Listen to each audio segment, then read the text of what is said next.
Christian parenting. Is modesty a lost virtue in our world today?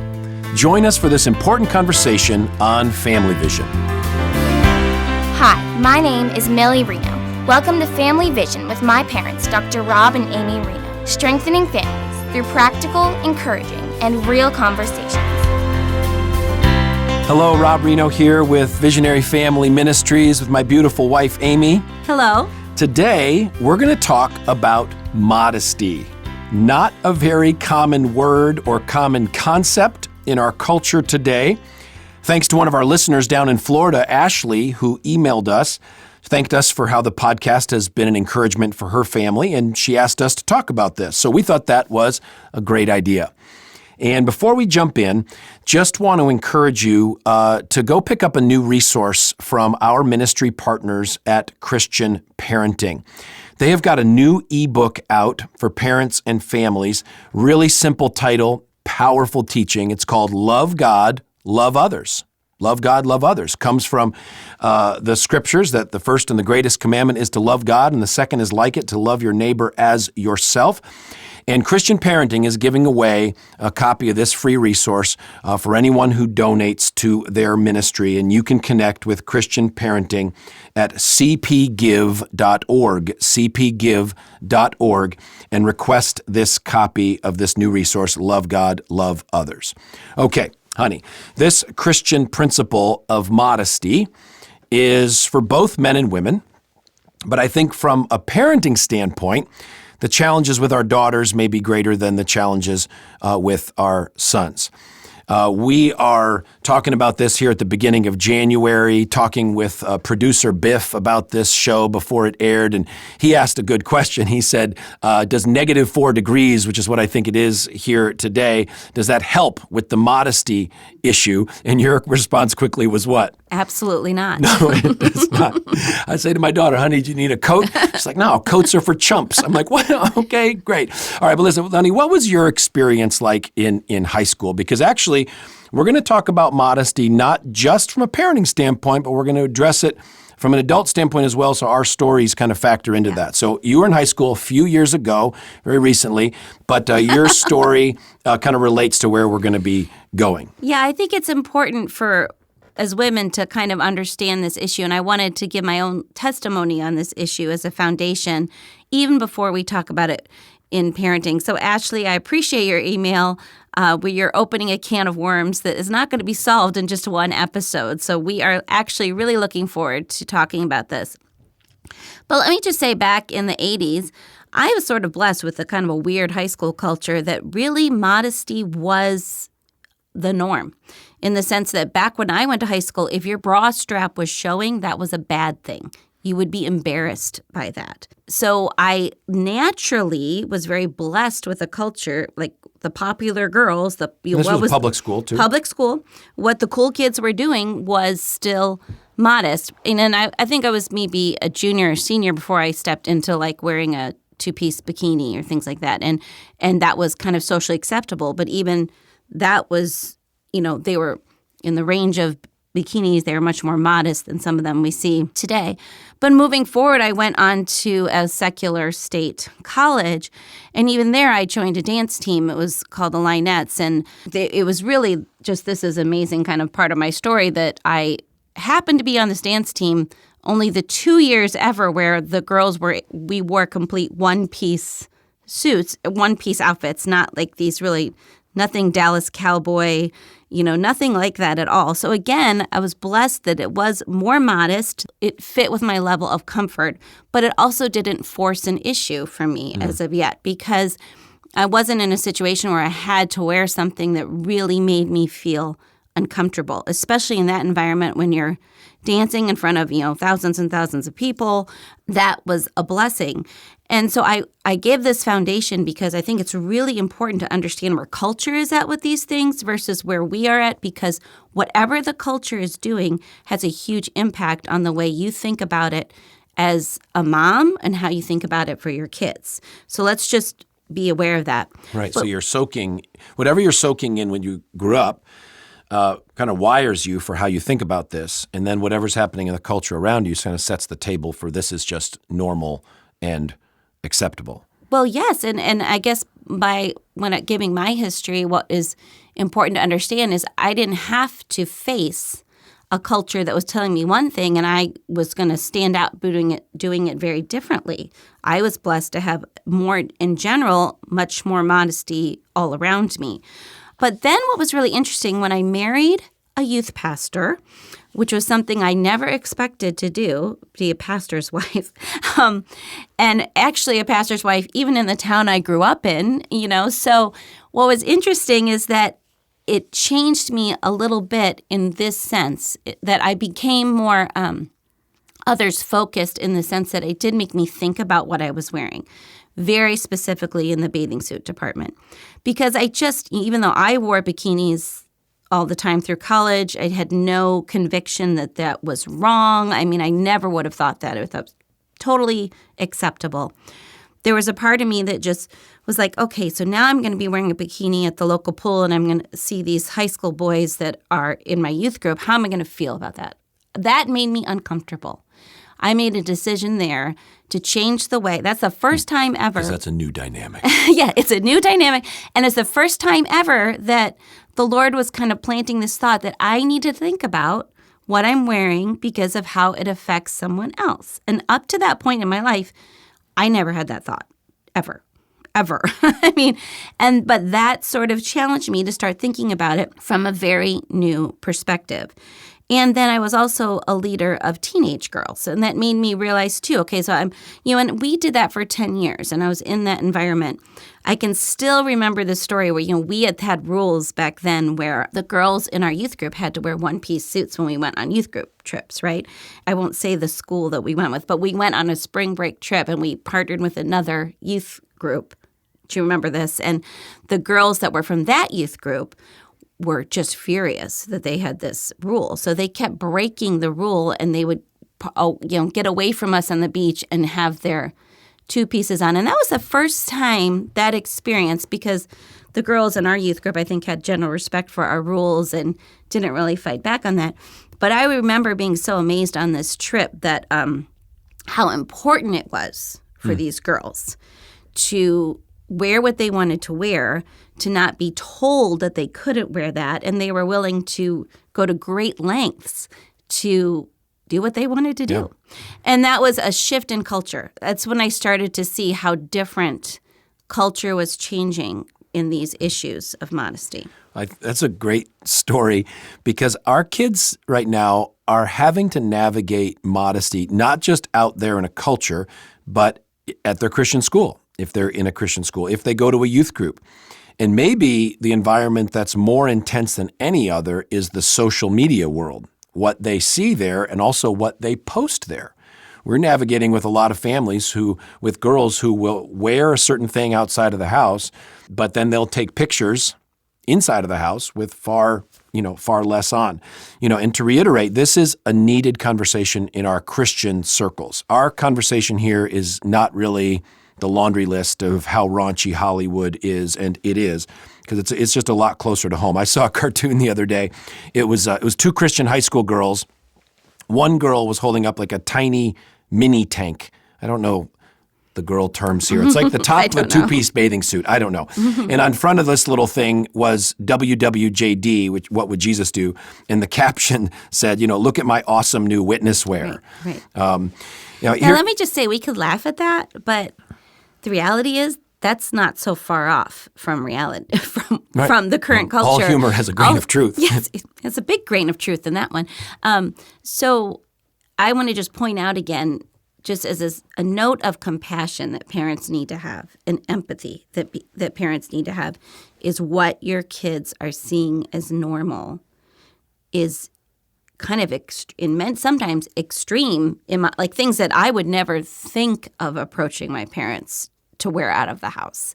But we're seeing this in a lot of Christian cultures. So your kids are facing a world where this is much more in their face and much more socially acceptable. Yeah, and not to underestimate. So you're going to try to cast a vision and set some guidelines for your daughter to dress more modestly. I mean, you're calling her, encouraging her, challenging her, requiring her to be really different and to not underestimate, Yes. like you say, coming with compassion, how difficult that is Absolutely. for a girl or a boy. Well, one of the scriptures that gives a great foundation for this whole conversation is from 1 Peter chapter 3. It's from the New Living Translation. And the particular passage here speaks to women, but again, the principle of modesty is for everyone. It says, "Don't be concerned about the outward beauty of fancy hairstyles, expensive jewelry, or beautiful clothes. You should clothe yourselves instead with the beauty that comes from within, the unfading beauty of a gentle and quiet spirit, which is so precious to God. This is how the holy women of old made themselves beautiful." So there's a lot to unpack there, but there's nothing wrong with wanting to be attractive or for other, you want other people to be drawn to us or to like us. The issue is, like, what are we drawing people's attention to? And in future episodes, we're really going to dig in on that. But I want to go back to your story because there's some huge learnings and perspective changes that you Yes. went through, and in some ways we have to navigate some of these issues personally as parents before we think about talking to our kids. Yes, and I think that's very, very important. So just continuing in my story, when I started to change some of my habits and how I dressed, not necessarily because I was personally convicted that what I was wearing was immodest, because that really wasn't the motivation. The motivation was the first time, okay, here I am, a youth pastor's wife. Maybe I need to think more about how I'm dressing and how it might affect others. That was the motivation. But while I was a youth pastor's wife, I also was working on my degree and starting my career as a marriage family therapist. And very interestingly, one of the very first jobs I had was running a support group for women who were married to men who were dealing with sexual addiction. So this is kind of baptism by fire in the sense that I am now doing this weekly, and I'm working with these women. But it's teaching me and showing me, like, my mind is kind of getting blown on a weekly basis in regards to these women's attitudes about modesty in our culture. Now, it's hard to imagine a world before Victoria's Secret, but let me try to, for those of you who are my age, you'll know that there was a world before Victoria's Secret. It used to be that you could go into stores, that you could go in public, and you wouldn't be bombarded with women in their underwear. Like, that was not normal. That really wasn't. And it really was the introduction of Victoria's Secret that really changed this in our culture. I think this quote was attributed to C.S. Lewis. I do not 100% sure that it is him. But he had said back in, C.S. Lewis time, that we had lost the right to not view pornography. And when I heard these women's stories and them talk about how much they hated the Victoria's Secret catalog coming to their house, how they would rip it up and throw it away, and that they, how, they were dealing with the results of the pornographic culture that we live in. And that is when my eyes were open to the fact that, first of all, I became personally convicted about it because I just didn't want to contribute to it. Like, I want to do my best to not add to the problem, and understand that we would like, I listen to women and even myself, we want men to behave a certain way. We want them to have these certain ideals. We want them to, take their faith seriously. We want them to be committed to us and to be faithful to us. And yet it seems like culture tells us we should be able to wear and act and dress any way we want, and that shouldn't affect that. Like, these are two completely separate issues. Well, the world I had of leading that group for about 3 years really challenged that and changed the way that I thought. In fact, I was so personally convicted, I have never stepped into Victoria's Secret since then. I will not shop at that store. And my kids laugh at me, the amount of stores that go on the list. Then it became Abercrombie and Fitch because they were what they were showing in their store. I actually have a really funny story about that because one time we were shopping for a present for you at the mall, And the way this mall is set up, it's like an outer mall, and you couldn't get into the store. We wanted to get in and out to this store. And I've got all 4 kids with me, and it's January. No, it's not January. It's Christmas present. December. It's freezing. And my only way to get to the store that I want to get to is I have to go through Abercrombie and Fitch. And I'd already told the kids that, they already knew all my positions. Like we didn't shop at those places. We don't look in those windows, everything. And so I'm loading 2 kids. I have 4 kids. They're all connected to the stroller. Like 3 of them are all somehow attaching themselves to the stroller. My oldest is right next to me. And all the stroller, I'm telling, close your eyes, kids, close your eyes. We're going through a very evil store. We're going through a very evil store. And they're all like, their eyes are looking at me like, oh, how evil. You know what I mean? Might have been a little overdramatic, I agree, but that's kind of, I specialize in that sometimes. And then my oldest, RW, is helping me push the stroller, and he's kind of got his eyes like this. And, as soon as you even open the doors, the cologne smell is just, right. If you've ever been to that store, it's unbelievable. The cologne is, and we're just getting through there like, don't look, and all this stuff. We get to the outside, and we get through it.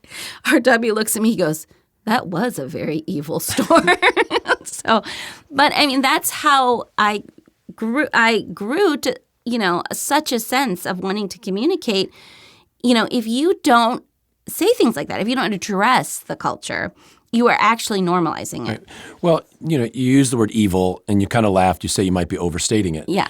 But, folks, I don't know if you all remember this or not, but in the Abercrombie and Fitch magazines that were coming out, they'd have a boy and 2 girls naked in a bed together in their magazines, and articles about threesomes and all this kind of stuff. Yes, so it was evil. You might not like using the word evil, but that's evil. Mm-hmm. It's evil in the sense that it's promoting sexual destruction for children.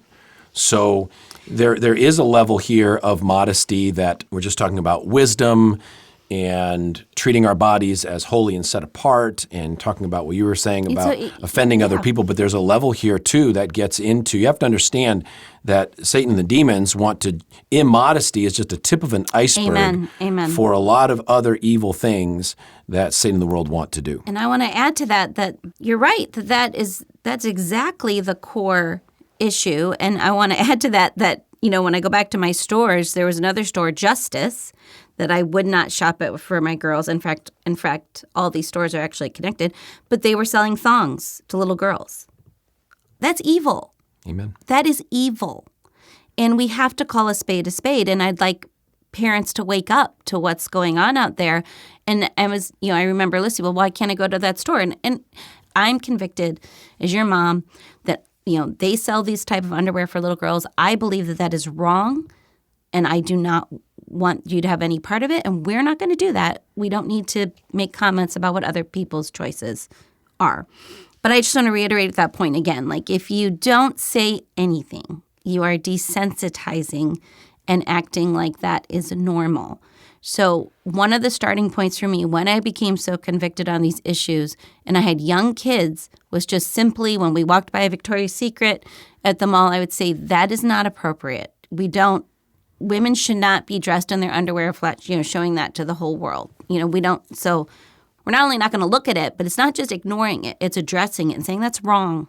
All right, I think you just said something really important, because we're all walking through stores like this. Correct. We all see these commercials in the Super Bowl or whatever else is on TV. So what you just said, I think it's so important. You said if we don't speak to this and to actively tell our kids, this is not like normal, appropriate, healthy, you're actually teaching them it is normal, appropriate, Correct. Healthy with your silence. Correct.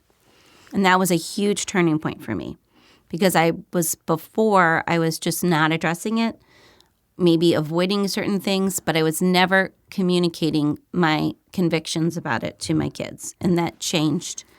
And I think one real practical thing for dads, and this is something that the Lord has helped me with, and I've been really thankful to see my boys catch it as well. And this is particularly when we're watching sports on TV, because you have the commercials that come up or the halftime shows or whatever that frequently are inappropriate. That's my cue to just either look away from the TV, get up, go get a drink, Correct. but just to move my eyes away, and not only by, you talk to your boys about it. Look, when that stuff comes on, you bounce your eyes off of it, but to see them start to catch that, I'm already seeing with Ray, our 12-year-old, we'll be watching, something will come on, I'll see him look away. I'm super proud of him for that. And let me conclude this section with just saying my own story here is that after going through all of these things, that's when I became personally convicted about specifically my own swimwear choices. Up to this point, I would never have said for me there was anything wrong with wearing a bikini, but I chose not to do that anymore because I just didn't want to contribute to it anymore. I became personally convicted. Now, I'm not saying that all women have this conviction. In fact, there are many. What started out with me making bathing suit choices at the Wheaton Public Pool because I was thinking about, okay, how does this affect me as a youth pastor's wife? Within the span of 10 years, I had changed my habits and I was wearing more modest tankinis, if you will. And there were many elders' wives coming to the pool in their bikinis. So obviously moving in different directions, not having those convictions. And I'm just saying it's not easy. It's not easy to operate so counterculturally. And that's just a little thing. It's a little thing in many ways, but it's a way that I know I personally am convicted on how I dress for the beach or the pool. Right. Well, one thing you said earlier that I think was wrong. You said that you didn't think we were going to solve all this in one episode, and I think we did. I think we solved this whole thing. What do you know? That's a joke. But no, we're planning at least one more part on this. And as always, we'd love to hear from you with thoughts, questions, testimonies, how Family Vision's making a difference in your life. You can always reach us at podcast@visionaryfam.com. That's podcast@visionaryfam.com. Also, we've got a new book out from Visionary Family Ministries. It is a family worship guide through the books of Exodus to Deuteronomy. Super fun, doable, stuff for all ages. You can find it on Amazon or on our website, visionaryfam.com. Just search Family Worship Exodus and it will pop up. Well, I just want to add that when we talk about this again, we are hoping to have our high school daughter with us because this is only the beginning of the tide. Because when we talk about how to deal with this in our home and how to handle these issues with our kids, that's when it gets really spicy, I think. Absolutely. Spicy is a good word. We appreciate you spending this time with us, and we're excited about our time together next on Family Vision.